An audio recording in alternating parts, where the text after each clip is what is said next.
if you want. Before we begin, I would like to acknowledge that Guelph is situated on the ancestral homelands of the Anishinaabe people, specifically the traditional territory of the Mississaugas of the Credit First Nations. Through the Between the Lakes Purchase, number 3 Treaty of 1792, the Mississaugas of the Credit ceded to the British Crown over 3 million acres of land between Lakes Huron, Ontario, and Erie. Today, Guelph is home to many First Nations, Inuit, and Métis people. Guelph Museums commits to the Truth and Reconciliation Commission's calls to action. We must do more to learn, share, and support truth and healing. Guelph Museums continues to build our knowledge and relationships about the land, its history, and its peoples. This commitment informs all that we do at Guelph Museums. Now, in the past, our April military talk has been known as the Kingsmill Lecture, in honor of Guelph's own Charles Edmund Kingsmill, founder of the Canadian Navy. And we want to celebrate that because on May 4th, our Navy will be 111 years old, and we have Charles looking over my shoulder on this side to remind us of that fact that this is the Kingsmill Lecture, and thanking Paul for bringing the naval history to us again. I also want to mention that tomorrow is Guelph's Founders Day. On April 23rd, 1827, John Galt and a party of about 8 gentlemen came to this area and cut down the first tree at the bottom of Macdonell Street to start this great city. So 194 years ago, Guelph got its start. Now I'd like to introduce tonight's speaker. Paul Mansell studies military, medical, and early modern European history at Wilfrid Laurier University. His PhD dissertation examines the reactions of medical authorities and the Royal Navy to the worst British typhus epidemic of the 18th century. His interests also include the history of technology, building upon his background in electromechanical engineering, aerospace, and military aircraft. We are thrilled to have Paul join us tonight, and I'm really interested in hearing his talk and seeing if anything has changed in dealing with the pandemic since 1740. So thanks for joining us, Paul.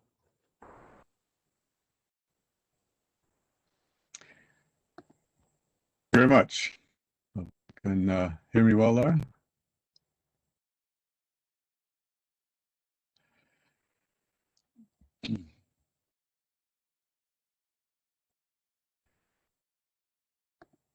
So welcome everyone this evening, talking about a long forgotten epidemic that had a dramatic effect on the Royal Navy. And I start with explaining Britain in this time period. This is an era dominated by Sir Robert Walpole. He had been in power as essentially Prime Minister without the title since 1721. It is also the era of George II.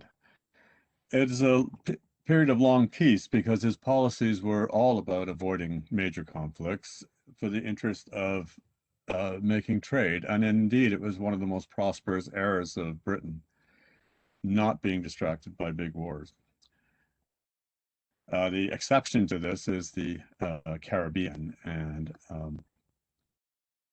this has always been a lawless area. It was only in the 1720s that they got the pirates out of the area, but it's still lawless. All of the European colonists that live there are breaking all of their own country's rules and illicitly trading with each other and engaging in part-time piracy of all sorts.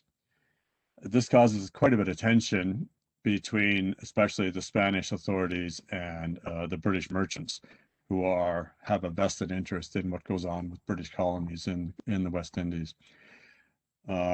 Chief among these is the South Sea Company here. This broadsheet is actually complaining about corruption within the company itself, where the captains are profiteering themselves before they start making profit for the company. Almost everybody that's sailing around the Caribbean is involved in some sort of illicit trade. The Spanish react to this by creating the Guarda Costa, which is essentially a coast guard, but they contract this out to individual ship owners. So it's quite variable who is doing this, and they act quite sporadically and prey on any ship anywhere, whether it has any connection with trading to the Spanish colonies. The British colonists are demanding an end to these seizures, but they're up to no good themselves and get involved with all sorts of questionable and piratical activities. So in the end, there is growing tension that Walpole can't control, but there's hopefully going to be a resolution to this in 1739. And they agree that the Spanish will pay for the British ships that were captured, and the South Sea Company will pay for the cheating that they've been doing, and everything looks like it's going to stay peaceful until the South Sea Company just says, we're not responsible for anything that we do, and we're not paying anything. So war becomes inevitable in May of 39. The Navy at this time is very different for any of you who are thinking about Nelson's Navy. This is a Navy with no uniforms, for one thing. They do not operate the same way. There isn't such a distinct class structure. The chief people involved here are Charles Wager, who is the first Lord of the Admiralty, a very progressive officer, very concerned about the health of the seamen, and is considered one of the best First Lords that the Navy has ever possessed. Next to him is Norris. He's the Admiral of the Fleet. Haddock is Commander-in-Chief in the Mediterranean. Vernon is Commander-in-Chief in the Caribbean, at least out of Jamaica. There's another commander in the Leeward Islands, but of lesser importance. One of the people I deal with quite a bit is John Balshin. He is Commander-in-Chief at Plymouth. He unfortunately meets his demise in 1744 when his flagship is lost with all hands at HMS Victory in a storm near the Channel Islands. Ogle is a lower-ranking admiral, and he initially is supporting Haddock in the Mediterranean and then is swapped over to help Vernon in the Caribbean. The main admiral that my research centers on is this fellow down in the lower left, Cavendish, Commander-in-Chief of Portsmouth, who never had a painting done of him. So I only have this generic sort of drawing of him. Excuse me.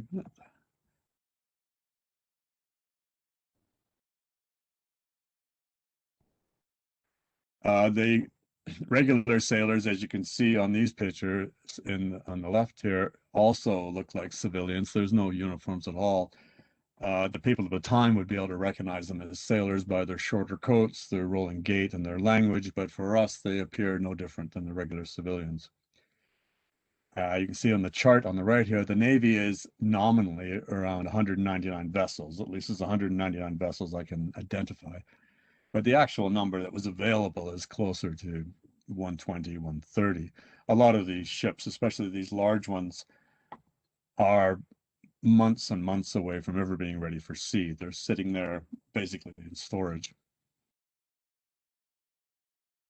The ships of this time are quite a bit different than what you see of the Victory that's in Portsmouth. They appear much more ornate than those ships, and yet they are more austere than the ships of the Restoration period under Charles II. They're not that ornate. So they are, in lots of ways, a transition. At this period in Royal Navy, these ships are much maligned as being old-fashioned and limited in their development. This is all blame coming towards Jacob Ackworth, who is the chief surveyor of the Navy. And they have these establishments of a set of different dimensions that control the classes of each ship. And that's considered to be stifling development. A lot of this is overblown. It's true that these ships are largely slower than the French and the Spanish ships, but on the other hand, speed never becomes an issue. And these ships tend to be better than the French and Spanish ships when operating in heavy seas. The only ships that they have that were truly terrible were the 80-gun ships, which were quite too top-heavy, and in any kind of a large sea, they couldn't even open the lower deck of guns. So once they decide the negotiations with the Spanish are collapsing in May, they immediately start putting ads in the paper and offering this money to the different sailors. It's somewhat amazing that newspapers are an effective way to reach sailors, but for every newspaper sold, there's 10 people reading it, so the word is getting out. And you can see the actual declaration of war doesn't happen until October, so there's a lot going on before that war is officially started.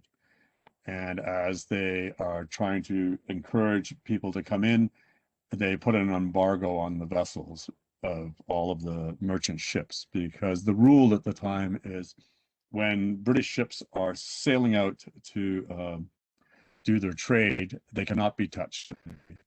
However, once they're coming back home, then they're fair game. So the way to get around this when they're trying to build a navy very quickly is to put an embargo and no ship sails. But then the merchants aren't going to put up with that. They just scatter their men inside the country, far, far away from the navy. The main places the navy would look for men are shown on this map. The red dots represent the actual dockyards, and they would send ships out to all of these places, and officers would go on board into the town, set up an inn or something like that as a rendezvous, and they would work out of that and bring the pressed men there where they could hold them, and then bring them back onto smaller ships and spread them about as ordered by the different officers. Most of the people in Britain tended to be pressed.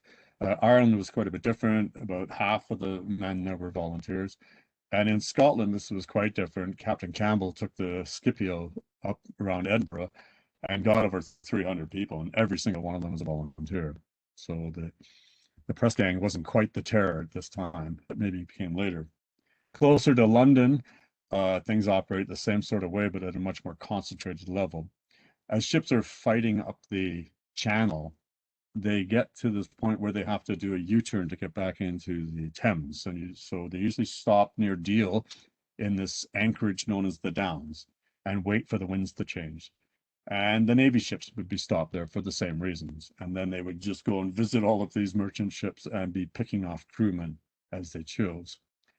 Once you get around into the estuary, the Nore is a massive anchorage for the Royal Navy, and they would be sending out small boats all the time and intercepting every single ship that tried to come into the Thames and be picking crewmen off those. The dockyards there at Sheerness and Chatham are supported by those two towns beside it, Rochester and Queensborough. And then the bigger ones in London are Woolwich and Deptford. And each of those would send out people into those towns and set up their rendezvous, and then all be bringing sailors into the ships at the Nore, where they would be distributed by the admiral that's in command there. And this chart shows the massive change in the Navy. You look at May there, the beginning of this, there's 16,000 seamen in the Navy. That's strictly sailors. That's not counting warrant officers or any of that sort of thing. By the time you get to November, there are 33,000 men. So in that period of time, they doubled the size of the Navy. And you can see in that period where the embargo hit. And this is quite an achievement for them to just double the size of the Navy that quickly and then continue to grow it as the war progresses. So, did I get that right? Yes. As the war now is about to begin, the first thing that Walpole does is send Vernon out to the West Indies. And he was claiming that he could take something like Portobello if we just struck quickly, and I could do it with 6 ships. Well, they took him up on it, and he went out there and did that. And because he went out so early, he sailed out in July, he misses out on this epidemic. But this is exactly the sort of victory that the opposition that was fighting to get a war started said that the Navy could do. So even though Walpole ordered this out, Walpole doesn't get any credit for it. But it is a big source of celebration. It shows that the Navy is something that the people that were pushing for it said it could do. And it results in the song Rule Britannia being written about this very event. And all seems well. Now the Navy is challenged to quickly follow this up, because their Navy can beat the Spanish and it could beat the French, but it can't beat both together. So they need to get out in the Caribbean, have some large asset captured like Cartagena or Havana, and then they've got something to bargain with before the French show up. So now the press is on to get ships out there, get the fleet manned, and get another squadron out there to support Vernon. Once you start a war, you've got to immediately think about what would we do with the sick and the wounded. So Navy is a very traditional organization. We can go all the way back to Eleanor of Aquitaine in 1194, where she took the maritime laws from Jerusalem, which they were familiar with because of the Crusades, and bring those into England as the laws of Oleron. And the essential part of that laws was that a ship's captain is responsible for the health of his crew. And that also means that if he has to put them on shore, he's responsible for their accommodation, their food, and their health care. And this gets codified into the early Navy in 1336, where it goes into this Black Book of the Admiralty, long lost set of laws of how the Navy must operate. Early on in the time of Charles II, John Evelyn had been a commissioner of this Office of Sick and Wounded Seamen, and he was saying this whole idea that we've been doing, it would be so much cheaper if we just made a hospital, but that never happens. Admiral Herbert here, in the time of King William, after the Battle of Bantry Bay, he's bringing his wounded in, and there are supposed to be a sick and wounded captain there, but it's slow to get started, and he's stuck with no place to put his men. So because of that event, this now becomes something that happens immediately on the start of a war. The commission is set up, and these people then are prepared before the war starts of what to do with sick and wounded. And the way this works, it's reasonable. You set up commissions that are already there in this office, and then they, at the first sign of a war, hire in agents in these towns. And one agent will be running around making contracts with private people to rent their houses and have them take on sort of outsourcing healthcare for the sailors. And then you also have a surgeon agent who would then set up how the medicine is going to be distributed and how the patient is going to be visited. And as you get more and more people, you can just rent more and more places. And then, much to the government's delight, once the war is over, you can just wind this down very quickly. So it's a system that works. It's been going on forever. Everything seems fine. They also get into hospitals as well. But when I say hospital, you need to be thinking more of something like that, which is basically an old large house. There's one of the first hospitals ever in the country was in Plymouth, and it was much the same as this one in Bristol here. They also took over ex-prisoner war barracks in Plymouth and built a hospital out of that. And they did the same thing with the ex-prisoner war barracks in Gosport in Portsmouth. Now, the downside of this is the fact that you're away from authority. And unfortunately, I'll never find pictures of people being sick in this era. So the best I can do is show you some Napoleonic French troops here, but you get the idea of the sort of progressively collapsing state of these people in typhus. You become weak, then you become lethargic, then you become prostrate. For the Navy, the biggest problem is you're away from authority. So immediately people would start deserting. And then also, if they're away from authority, once they get hold of alcohol, there's all sorts of insubordination and riotous behavior. Also, they're drunk and they're not getting well. It's interfering with their recovery. Also, you're spreading them out around town. So if you have something contagious, you're making all the civilians sick with the same disease. And it's open to abuse. There's all kinds of deals going on, money changing hands and things not really being provided, even though it was contracted. But worst of all, for the Navy themselves, they really have no control over how good the medical care is. It's completely out of your hands. So into this system, we have this fellow, Dr. Huxham in Plymouth, and he has for decades been dutifully recording the temperature every day, answering the call of the Royal Society to do that. And he's also then been recording the condition of the health of Plymouth, because as most doctors of his time, he believes that the atmosphere and the public health are connected. So he identifies two Royal Navy ships, the Canterbury and the Panther, and they come into Plymouth with 200 sick men. spread those into the town by this contract system, and spreads this disease right through Plymouth. And that was my entry point into finding out about this disease. I've gone mostly to ship's logs. I'll give you an idea what they look like. The National Archives, you can see that parcel on the right there. Each one of those little envelopes is a different ship's log. And these just happen to be the ones from the Panther and the Canterbury. You can see how this is done. You get quite good at reading cursive writing in this exercise. So if you look at the Panther's log, this is captained by James Rycott. He has been having trouble since November 1739. He's always got sick people on board. His complement is 300, which means what it says on paper should be the crew of that ship. And he never comes close to it. He's running somewhere between 220 and 260 men at best. And they're constantly sick. So then they want him to be cruising up and down the channel because there's Spanish privateers there, and some of them are quite cheeky, operating within 10 miles of the dockyard at Plymouth.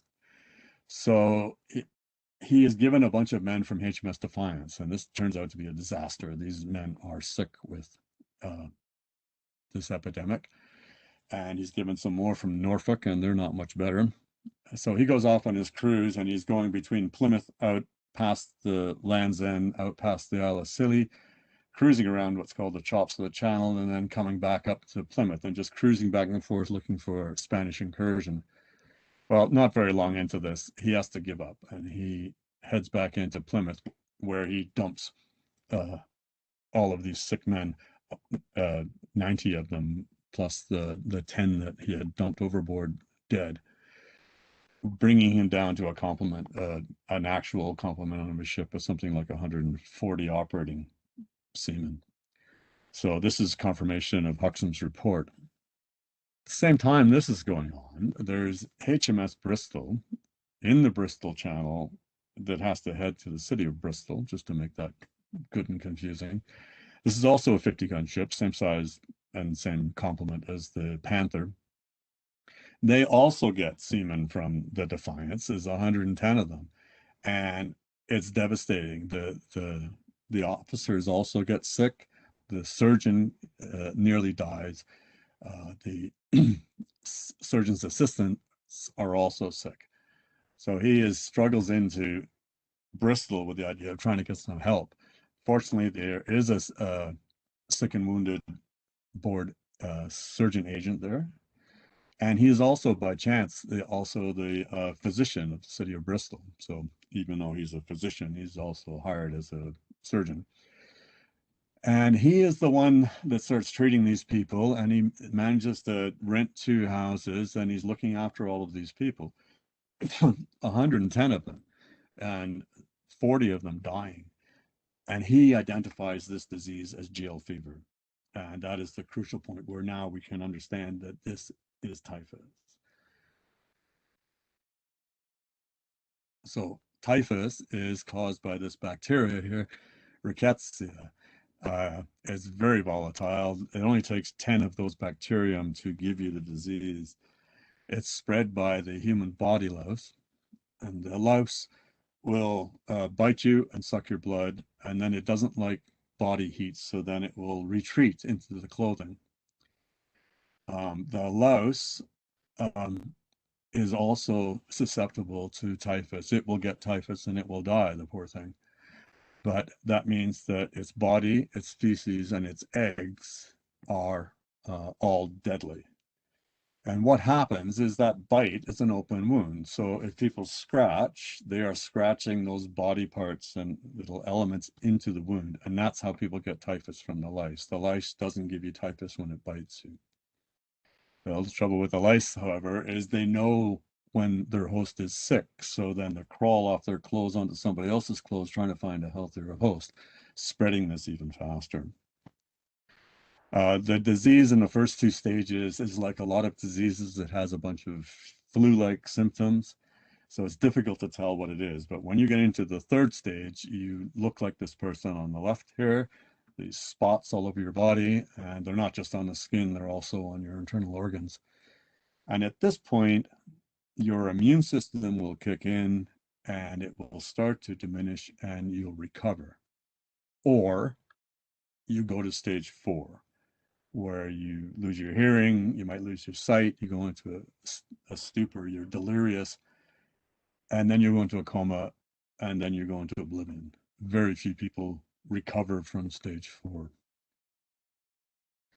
This jail fever is also called camp fever from the army, and ship fever. They've seen it before, they know what it is, and everybody is convinced that it's caused by crowding, it's caused by filth, it's caused by dampness and bad air. This is one of the reasons that the Navy wants to concentrate on cleaning things, because it's not the dirt itself, but the dirt smells bad and the smell is bad. They have no real medical advice about what is causing this. They don't believe that they don't know anything about bacteria. Some of the most eminent doctors in Britain have stated categorically that this is not spread by insects. That is nonsense. It is the conditions of the air affecting the condition of your body, and that's how it gets treated. So in terms of giving medical advice to the Navy, it's essentially non-existent. This disease exists today, but the death rate is only around 4%. But in this period, and this particular epidemic, the mortality is 30%. It's very deadly. Down in Gibraltar, you have very rudimentary medical system set up. They have some small huts in a house that can hold about 30 people. And Haddock is down there trying to blockade the Spanish and keep control of who goes in and out of the passage by Gibraltar. They get all the usual Navy problems. They start having dysentery, they start having scurvy. He ends up getting 800 cases over the year, which forces them to sort of put together their so-called ad hoc hospital to hold at least 130 people. But by December, it's under control. The agent there from the Sick and Hurt Board has got things sorted out and all seems well. Then suddenly Commodore Falkingham shows up from Portsmouth with his 6 warships and a convoy of merchant ships. And they are rife with the typhus epidemic. They end up putting 700 people on shore, completely swamping the primitive facilities in Gibraltar. This is the station where the Canterbury is. And here you can see the Canterbury on the right. And over on the far left, it's a 50-gun ship, the Chester. And they capture this giant San Joseph Spanish ship.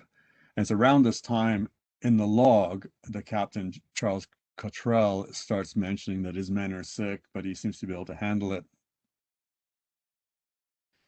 And then he is ordered to go north. So when this happens, Haddock says, great, you can take all of these 6 seamen. So they get dumped onto his ship, and he ends up almost every 2 days dropping dead bodies over the side all the way up to England, and ends up putting another 90 men into the facilities at Plymouth. And he identified HMS Lion as the source of his biggest problems. So again, confirmation of Huxham. So Plymouth, I mean, it's a very small place. It is out in the middle of nowhere in this period of time. All of the places around Plymouth are very small. It's famous, of course, for John Hawkins and Francis Drake. And that is the actual city of Plymouth. It's only about 4,000 people. And they are not too happy about having sick people dumped there. They've had problems in the past.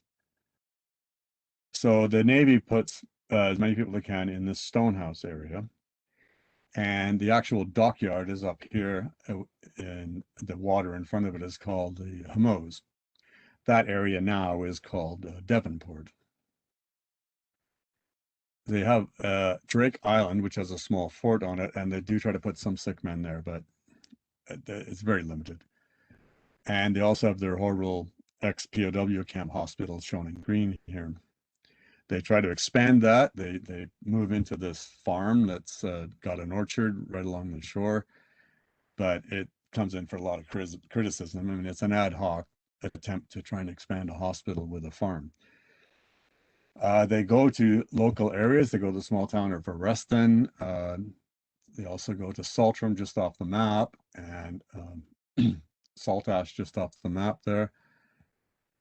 And it's really limited. You can't go very far. The towns around it are too small anyway. And the further you go, the more staff you need to make this work. They estimated that they could house 463 sick seamen, but when this epidemic hits them, they end up getting a peak of over 2,000 men. It's an impossible situation. A typical example is the squadron set up by Admiral Balshin, and he goes off and is doing his cruise through the Bay of Biscay. Well, partway through that, they start having some real trouble, and he's supposed to be gone for 4 months. 2 months in, they're coming home, and all of these ships have major numbers of sick seamen on board. The worst being the Grafton, that has over 300 men that are sick with this epidemic. It's half the crew. So they send out Deptford to go racing ahead of them to Plymouth to warn the sick and hurt board at Plymouth that they're coming and they need help. But it doesn't make much difference. And all of the ships come in and there's just no place to put these people. The Grafton really gets into some serious problems, especially because they struggled to even get into where the harbor is because they didn't have enough men to properly run the ship, or at least not enough healthy men to properly run the ship. Hildersley himself is a bit of a hothead. He has a long reputation of being pushy and disobeying proper officer behavior when he thinks he's being wronged. In this case, he's convinced that the reason that there's no place to put his men is because of corruption among the medical staff. And he starts a massive letter campaign and starts accusing all kinds of people of all sorts of infractions, shall we say. He also is very upset with the conditions at the hospital. So he hires this town crier and with his own money offers 7 shillings a week to anybody who will take in sailors from the Grafton, which is a shilling more than the Navy's offering. His correspondence is quite something to read. He really lays into some of these people.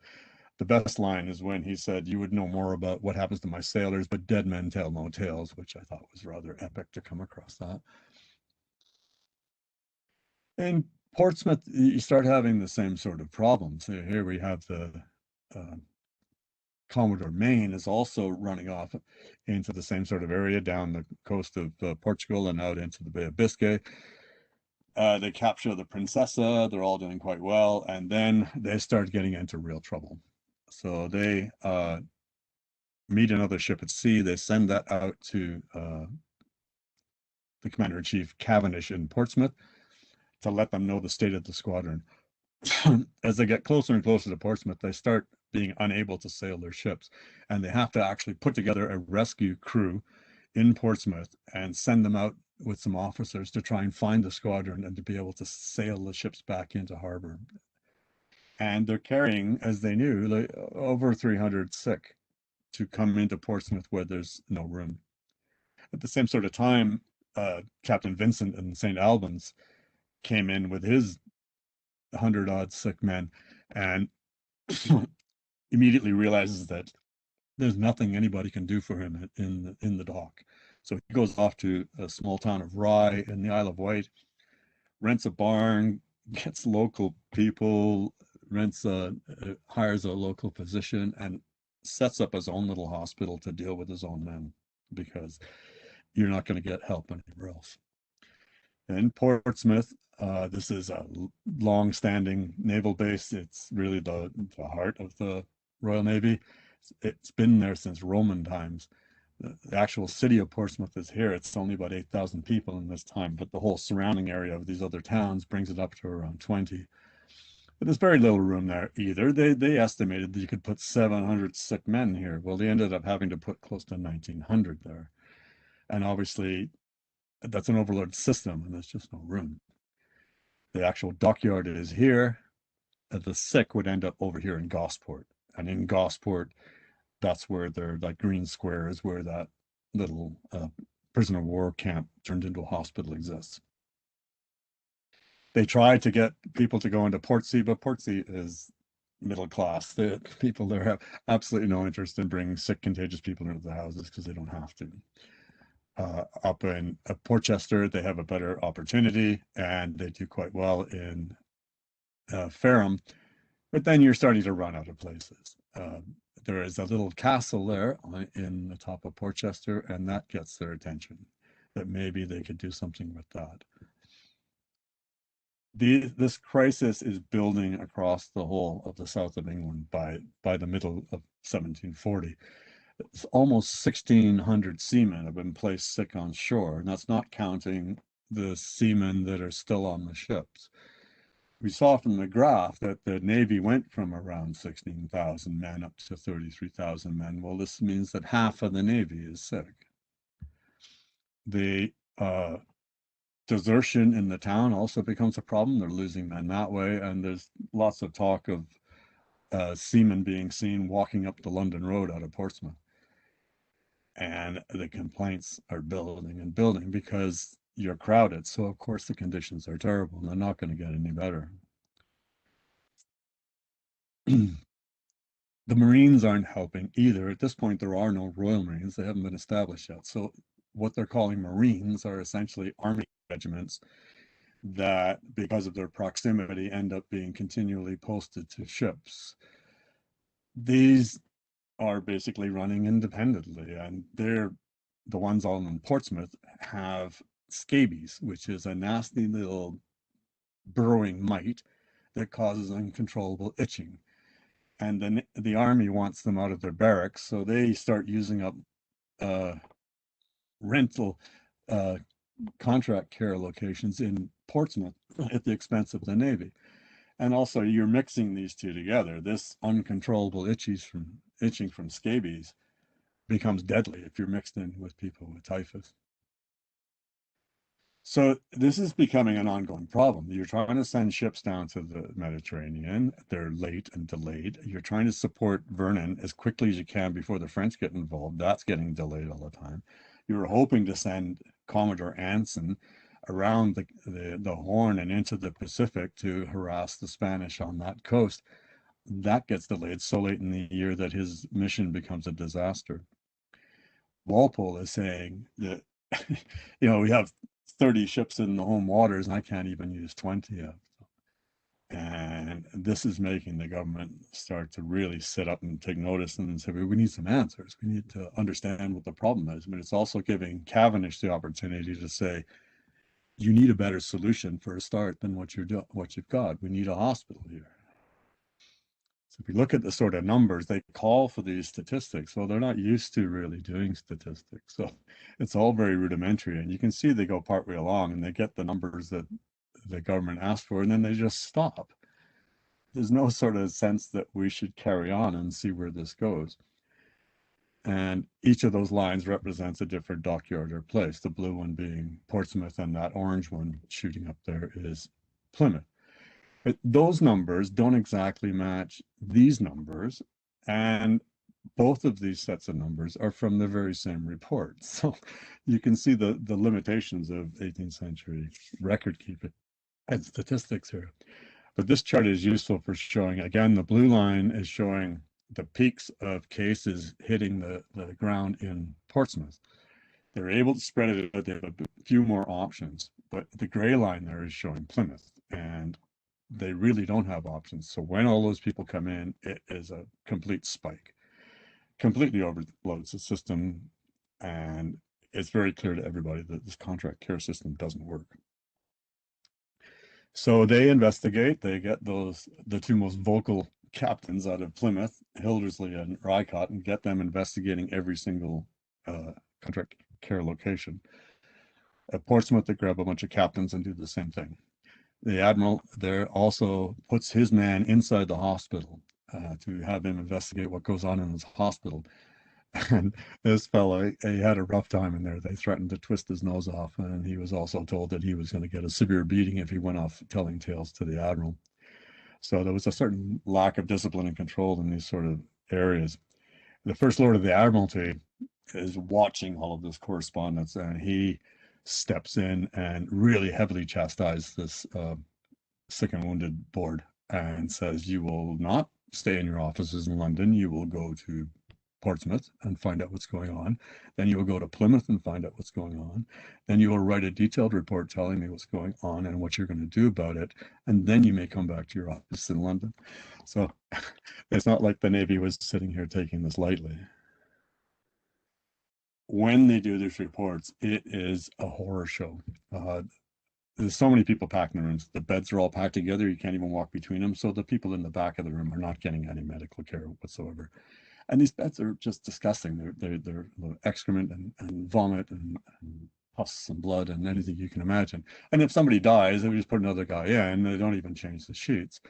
And a lot of these places, there'd be 2, 3, 4 in a bed, and and they would have different diseases. One's got scabies, one's got scurvy, and the other one's got epidemic typhus. So you can see how well that would work. And then sometimes they'd find a dead body in the bed there as well. And the nurses aren't really nurses. There's no medical training. They're just anybody who wants to take the job. So in large part, they're often just the town prostitutes. And some of them would be extorting money for better care from the seamen. Other ones would be bringing in alcohol and partying with the seamen instead of letting them recuperate. The surgeons aren't following medicines. The staff is often not even there. The Navy is making this worse because they're not promptly paying these people that they're contracting out. So these people are having to buy things on credit. So they're not getting any bargains. They would start substituting food for gin because gin was cheap. We're in the middle of the gin craze at this point in time. And you're heading into the 39 to 40 was a very, very cold winter, only beaten by the extremely severe 40 and 41 winter. And these would be broken windows, no heat. It was just as bad as you can imagine. Anyway, it could be bad. So this is Portchester Castle, and they're eyeing this, and that beautiful wall around the outside is one of the best remains of a Roman curtain wall in Europe. But this is full of Spanish prisoners, so it's not really going to do it. So Cavendish is trying to buy warehouses. He's trying to find anything he can use for a temporary place to put men. He's pushing the government. Give me one of these old first-rate battleships that are just sitting there. Give me one of those and convert it into a hospital. And he does finally get his way with this. So the old Blenheim is the ancient old ship from 1709. And you can see at the top there what it used to look like. It's long since past its prime. They strip it out and they build this hospital situation. At the bottom drawing, there's 4 wards there, separated completely. So at the back, you've got malaria, then what have we got there? The scabies. Then the middle one is for dysentery, and then the front part of the ship is for typhus. And you can hold 255 patients. It seems really good. In reality, these have their own problems. Most of these ships that are hospital ships are like the one on the top left there. It's an active ship with half of its guns removed, and it travels with a squadron as a mobile hospital. This idea of making it a hulk like this, where you strip it down and park it like a building, this then becomes a filthy place, and the sailors are disappearing, and they're trying to run it with a surgeon. It didn't work. You had to have a lieutenant set there. And the lower part of the ship was so filthy that you couldn't even breathe. There's no oxygen down there, so half of it was unusable. So they decide to go to a hospital. So this was the Foundling Hospital in London, and it was quite an innovation. Down on the lower left there is typical Bartholomew Hospital. Nothing really wrong with it, but nothing special. This one has these narrow, you can see in the plan, very narrow wings to allow maximum ventilation and maximum air. This they apply to Haslar, the giant hospital that they built, the biggest brick building in Europe. And you can see here they've doubled up on the wing system to allow in the middle is airspace and light to go through. They then take this further by bringing in this fellow, and this is James Lind, who was famous on the HMS Salisbury as introducing the first clinical study. But his big achievement was this essay on the health of seamen. And he had all of these very, very strict methods of hygiene. When he gets posted to Haslar, he brings all of that naval shipboard hygiene routines into the hospital. So patients get new clothes, everybody gets stripped and washed. If a patient dies, everything belonging to the patient is burnt. If you go into a ward that is a contagious ward, you can't get back through. You have to go out of the building. All of these sort of things, just making maximum isolation. In Plymouth, they go even more extreme with all of these separate pavilion buildings, with each of those buildings carrying a different disease to make sure that there is no contamination. And here you can see it today. It's all turned into luxury flats. But these come together, and while they're being built, we have a full circle, because this is a picture of Plymouth and the HMOs in the 1930s, and these ships have been turned into hulks. Well, this is what happened to HMS Canterbury. It was hulked and turned into a hospital, and it served out as a hospital until the new hospital at Stonehouse was built. And these hospitals, they built better than they imagined. They were too late for the War of Jenkins Ear, but they were becoming quite effective during the 7 Years' War, and they served the Royal Navy right on into the 20th century. Excellent innovation and amazing achievement, considering they were coming from a position of darkness with no help. They were able to handle this epidemic. And that will bring us to our end.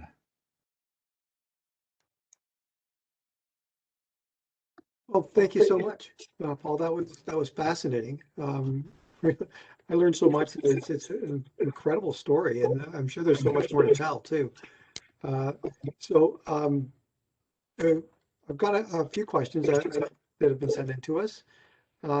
First one is, did the deserters from the Navy or possible rumors of sickness hinder the Navy's attempts to recruit during this time?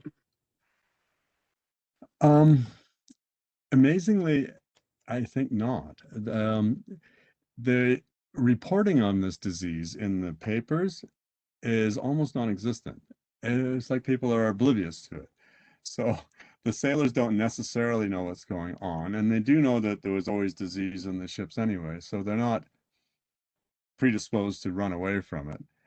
Nobody at the time, I think, really understood the scope of this disease. They had no idea that they were living in the worst epidemic of a series of epidemics. Another question. Did the French and the Spanish also have a code of the Navy, like the British did? A what of the Navy? A code? The code of the Navy, where they had to look after their sailors? I'm not sure about that. Offhand, I think not, but they would just report to higher officers who would direct this sort of thing. Whether they had an actual code, I do not know.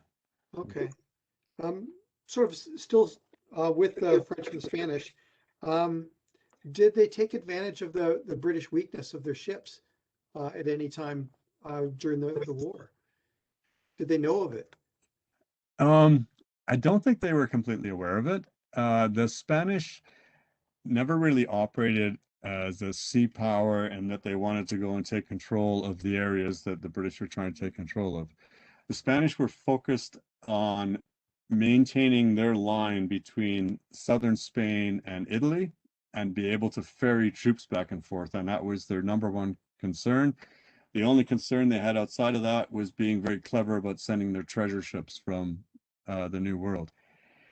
They never put together a large force to sort out the British like the French did.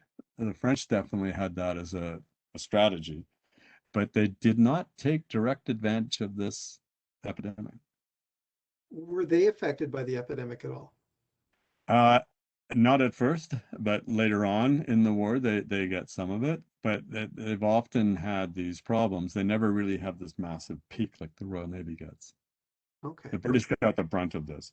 Typhus is rife all through Europe, and it flares up off and on all through the 18th century, particularly devastating to the French port of Brest several times. But this particular one was a British-centered epidemic. Okay.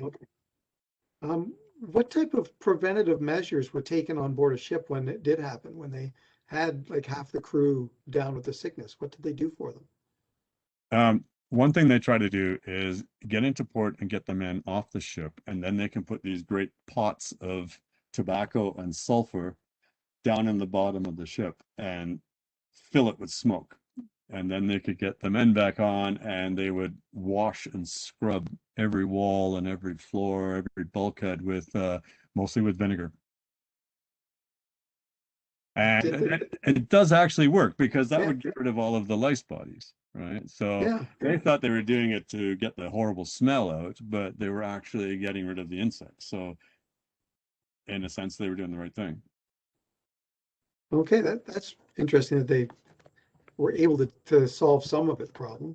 Well, if the one thing the Navy was good at was cleaning things. So when they're stuck with this impossible situation, they did what they could do best, and that was just sanitize.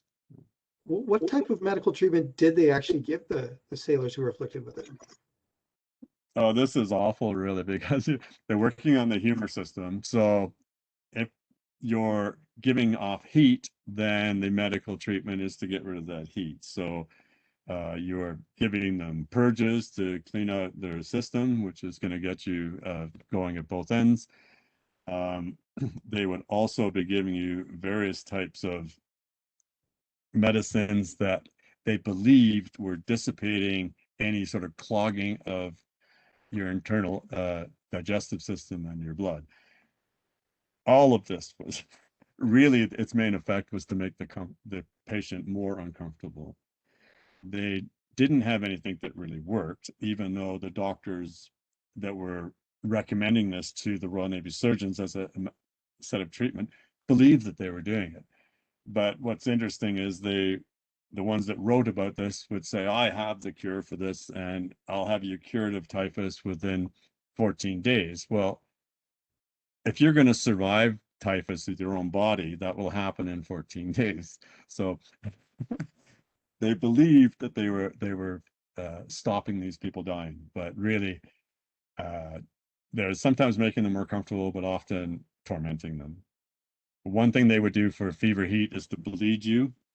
They very quickly stopped that with this epidemic, because people would often die with the first bleeding. How much blood did they take?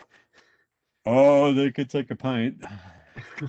Would not be unusual to take a pint. Some would get more heroic than that. Oh.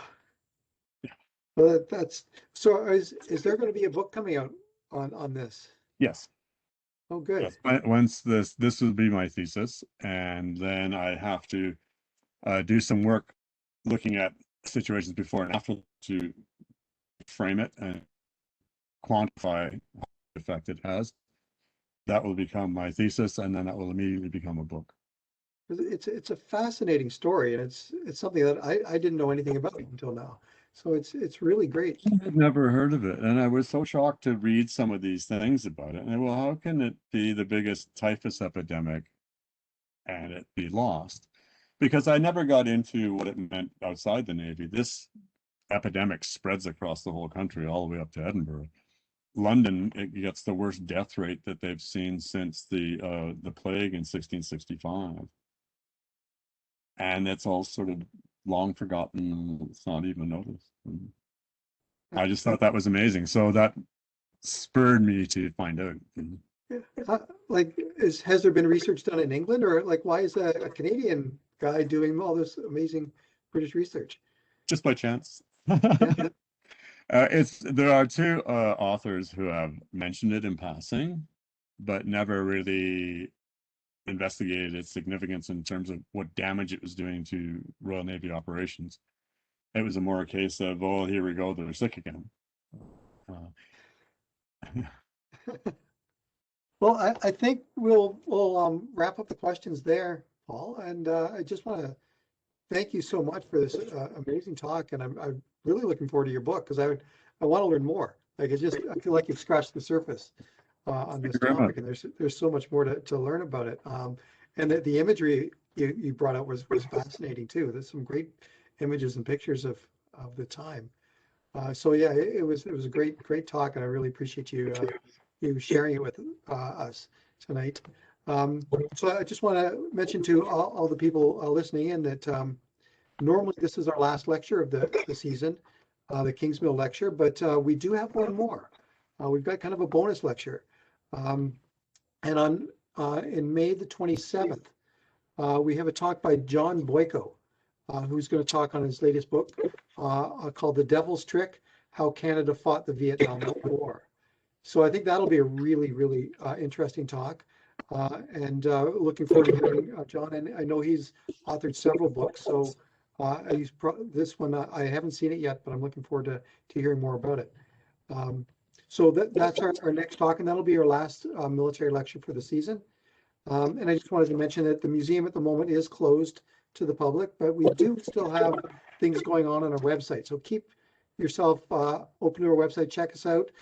Even tomorrow we have our Fourth Friday concert. And at 8 o'clock we have a group called Static Channel performing for us. So you can listen to them as part of our Fourth Friday series. So yeah, check our website all the time to see what's happening. And there's always new videos and interesting history bites being brought forward. So Paul's was just another one of the amazing talks we've had. So thank you again, Paul, and thank you everyone for joining us tonight.